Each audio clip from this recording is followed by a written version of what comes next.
massive multi-billion-dollar infrastructures when we can do this incredible thing online, and I think that's something happening worldwide. And it was great to be able to engage in that permaculture demonstration and of education processes. We've learned a lot, and we're really revving it up now. Now we know we've opened the door that we can really expand, and we're filming what people want to know. We're explaining things in more detail. We're giving it every way we can now, so we're really getting extra material for whenever we want it again.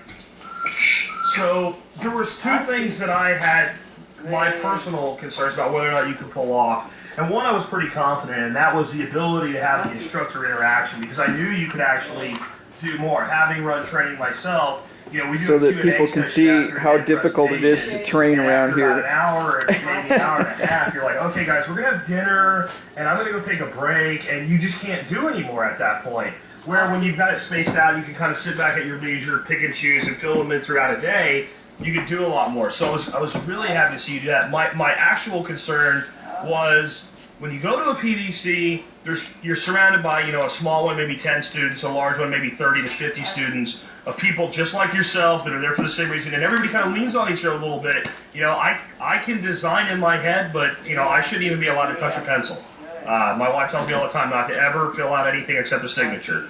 And you can have this kind of reliance on each other to help each other through your weak spots. But the fact that students were able to reach out through forums and things like that and support each other really, I think, was a big part of what made it the success that it was.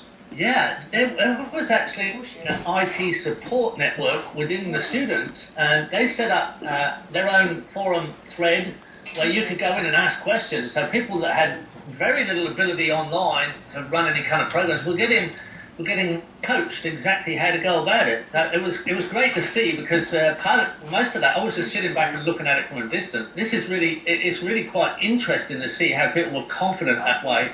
I know that people reran the videos and lectures up to 5 or 6 times, so they reran to make sure they could understand everything as much as possible. And then when they weren't sure, they were able to ask questions without feeling self-confident. They were asking a dumb question in front of other people because they're sitting on their own somewhere on a computer. They didn't feel self-conscious about asking questions, where I think a lot of people in a face-to-face course kind of feel like, oh, I don't really want to ask a question because maybe I should know this, or I'm going to look stupid. So people weren't worried about that. They just asked questions. There was multiple questions that we repeatedly answered.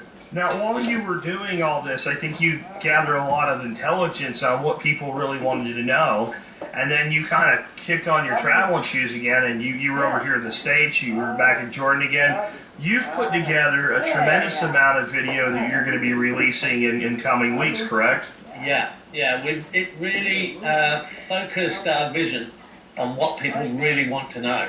So we went out to get it, and we already have a lot of video. We already have it. We can pull out thousands of hours. My filmmaker and I have been working together for 12 years now, so we sort of developed our own genre of presentation on the permaculture DVDs we produced. But we knew what people wanted, and we knew what climates they wanted demonstrated, and we've still got a large list to cover, but when we were able to sort of run and gun film fast, and luckily my sort of ability to X-factor in front of the camera and ad-lib as I go makes it look quite natural, and we've been able to do it quite quickly. So we did a 10-day trip through America to give you.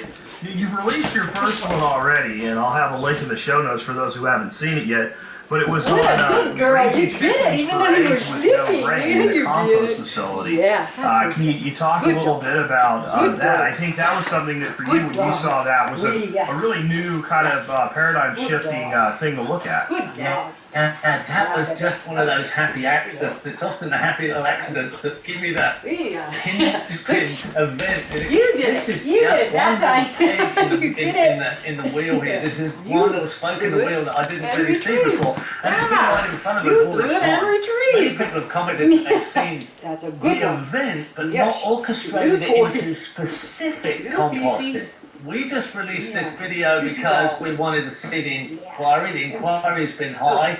People are very interested. They can see the relationship. Now they want the specifics. So later on we're putting together very Yeah. specific You're so variation of that. Yes. But You're we so came good. across Carl Hammer by accident. We were at Ben my Fox dog. Place in Vermont, in Montpelier, near Montpelier. Wait, one more time. We were told about Carl Hammer's Vermont compost. Compost is one of my favourite That's a subjects. good one. Wow. Crucial part Wow. of natural soil fertility. And I'd heard about this chicken Good event. I girl. thought it was interesting. I Good went and had a girl. look. Carl's quite a